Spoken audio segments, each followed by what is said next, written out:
The presentation for MLRP. Thanks for taking the time to watch this. My name is Frank Leyendekker. I've been with Coldwell Solar for about 6 years now, developing solar projects throughout the Central Valley of California. Coldwell Solar office is in Tulare, California, and they've been focusing on primarily ag, space, solar for about 12 years now. Today, I'm going to walk you through a couple of different options and just really try and get the audience up to speed on where we're at with solar, especially in the Central Valley of California, and really try to explore some other opportunities for water reduction and different land uses. So first, I want to walk you through kind of what I expect you to take away from this brief presentation. There's really three topics I want to walk you through. Is the first one for commercial solar, and really explore kind of the future of this type of solar and some use cases. We'll briefly touch on the changes we've seen in NEM 2. Also, we'll spend some time talking about community solar and just really kind of getting an update on where it's at. And then finally, we'll talk about utility solar and just hopefully equip you with determining if this might be a viable option. Is what really works. Reach out to a solar professional to see if your case might be a viable option. I'll update you on the new information as of today for community solar, and then really go through for utility scale what an ideal circumstance would look like. So first things first, I want to go through and give a catch up to the audience on where we're at with commercial solar. Starting off with what is commercial solar. So what these are is individually owned solar systems with the primary use of offsetting and lower the business's cost of energy. When we drive around the valley, we see these, 4 to 5 acre solar systems. That's primarily what these are.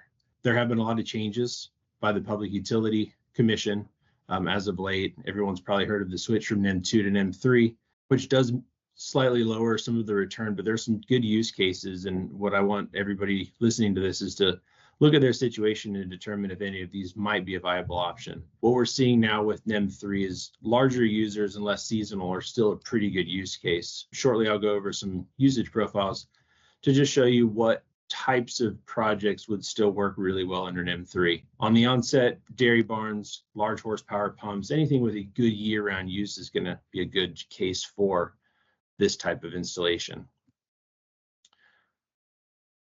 So right here, what I'm showing you is kind of a yearly use profile for an ideal NEM 3 candidate. So as you can see in the background, the blue bars really show how this particular client is using energy. And one thing you'll notice is it's pretty seasonal, or rather it's year-round use. In the foreground on our green bar, this is our solar generation. And you'll see that nice curve going up higher in the summer.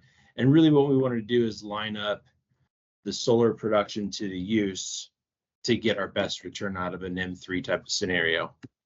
Conversely here, we've got kind of the opposite. So blue bar in the background, this might be a smaller pump or something that's extremely seasonal. You could see here kind of late summer into early fall is when this particular energy profile is seeing high use. And again, you see that nice flat arching solar system. So in this case, under NEM 3, all of that green energy produced when we're not using energy has much lower value. So this would be a less than ideal profile for a NEM 3 commercial candidate. So moving on, first thing I want to let the audience know is if you did submit an application under NEM 2 prior to the deadline, those applications are grandfathered into the original NEM 2 tariffs.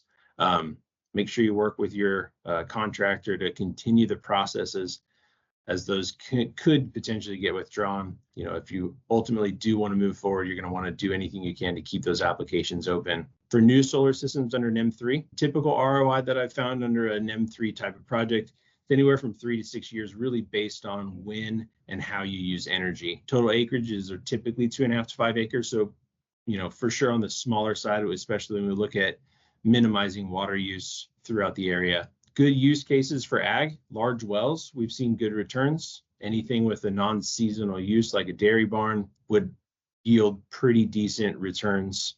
And then in the commercial sector, again, flat year-long use appears to perform pretty well. And in all of these things, it's case by case. So my recommendation is to just reach out to a solar expert. They can analyze your situation and really determine if a project would fit for you. Next topic I want to go through is a pretty hot topic as of late, and it's called community solar.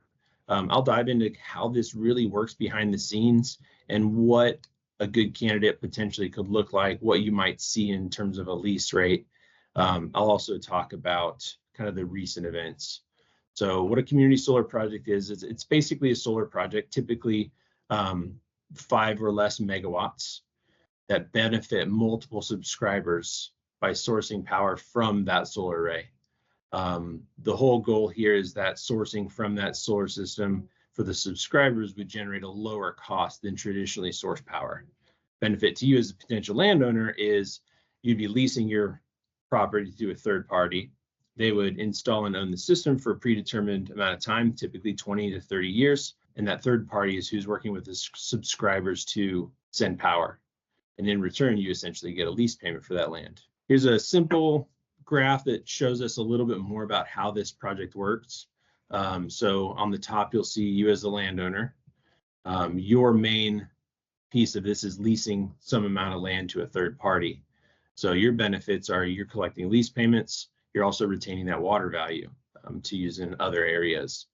The third party installer and owner, their agreement with you is to lease the land from you, and they're contracting with the utility to sell that power to the subscribers. The bottom of the screen here, the utility, they're purchasing that power from that third party and selling that power to subscribers.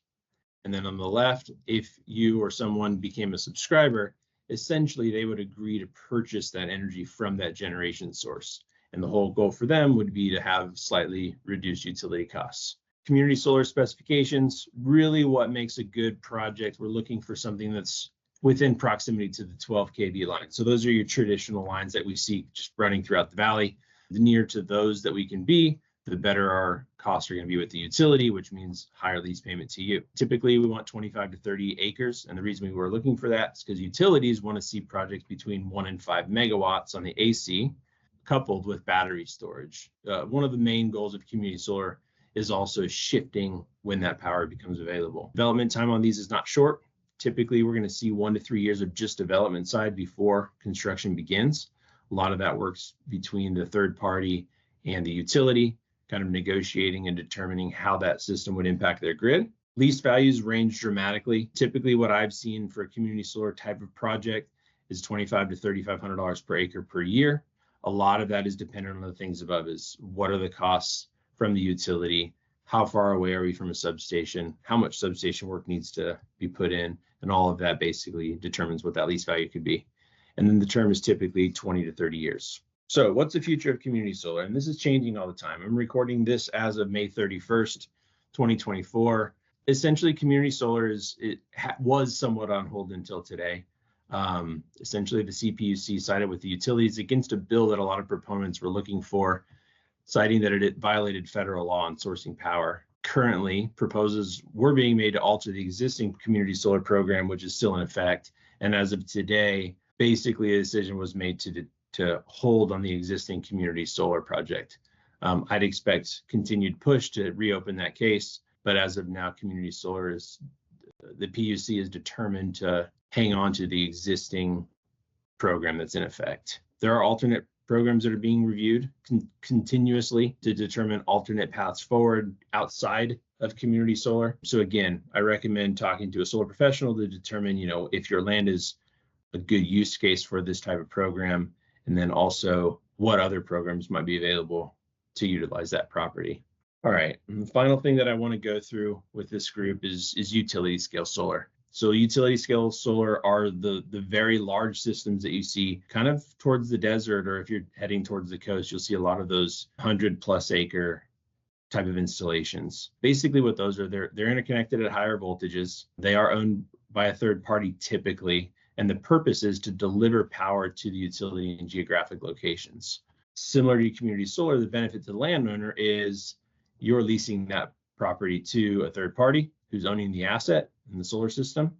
And in return, you get a lease payment for a predetermined amount of time. So kind of going through how this program works, there are some similarities to community solar. This is just a larger scale. So you as a landowner, you'd lease it to a third party, again, retaining water values, collecting lease payments. The third party owner and installer of the asset would then pay you a lease for that land, and they're contracting with the utility to sell the utility power in this case.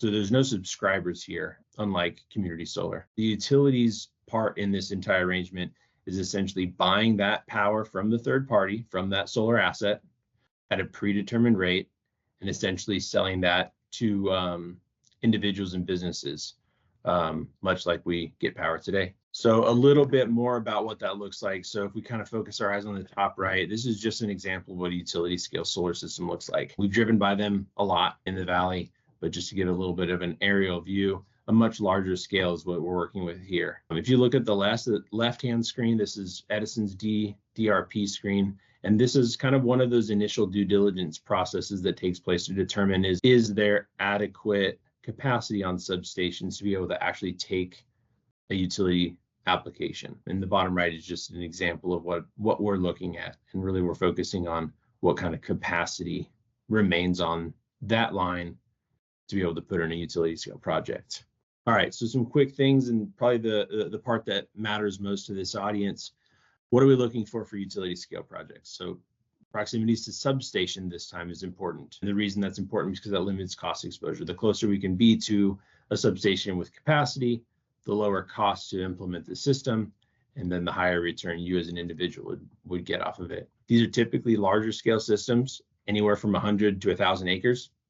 They can go well beyond that even. A lot of it just has to deal with the land and proximity to existing infrastructure. And the reason these have to be even so much bigger is because in order to achieve the returns that everyone's looking for, you have to implement economies of scale. So you'll see these kind of peppered throughout California, and these are going to be much, much larger visually. Development time also 2 to 5 years. So if someone has interest in this, it takes a good deal of commitment. That could be 2 to 5 years even just to start construction. And again, a lot of that is just working with the local AHJ, working with the local utility, and letting them analyze how this system would impact their grid and what other things need to be implemented to serve it. Lease values on this one are a little bit lower than community solar. I'm seeing $750 to $1,500 per acre per year. I don't know if that's a good number, but that's kind of the range that I'm seeing. A lot of that number is utility dependent and cost dependent. And again, typically 20 to 30 years. So the nice thing about utility scale is you are starting to take a bigger chunk of land to be able to support utilizing water in other areas. You also have a preset income stream as opposed to an unknown income stream. Future of utility scale solar, there are active opportunities within the Central Valley. It's really hard to find the perfect blend of people that are interested, coupled with all of the right circumstances for the area. So one thing I would encourage folks to do is if you do have some land that is of interest, to reach out to somebody in the solar industry that does utility scale solar to determine if that land's appropriate. The development time is extensive, so keep in mind that 2 to 5 year time range. Ideal candidates, we really want land that's owned. It's really hard to develop these projects for land that is not yet owned by an individual or business. Ideally not in a flood zone, and that's just to keep costs down. We want typical Central Valley soils, and namely, we just don't want rocky soil just because that increases build costs. Near substation is also very important because of the cost that goes into substations to be able to absorb this amount of energy. And again, 100 plus acres is kind of the starting spot. And then the last thing, and potentially the most important, is someone that's comfortable with a 3+ year development time. That's a lot of time to make decisions, but oftentimes folks need to make decisions in less. So just know that there's quite a bit of development time that would go into this. In closing, solar could be a viable option. I think that a lot of the topics that were held in the MLRP session put together would hopefully yield a good opportunity for the basin to reduce water activities that would put them into compliance. The main thing I would say is to just reach out to somebody in the solar field that can look at your land, look at your circumstance, and really look at all of the options that are available to determine which of these might be the best. I appreciate you watching. Again, I'm Frank Leyendekker with Coldwell Solar. If you have any questions, I'll somehow make my email available and do my best to get back to you. Thanks again.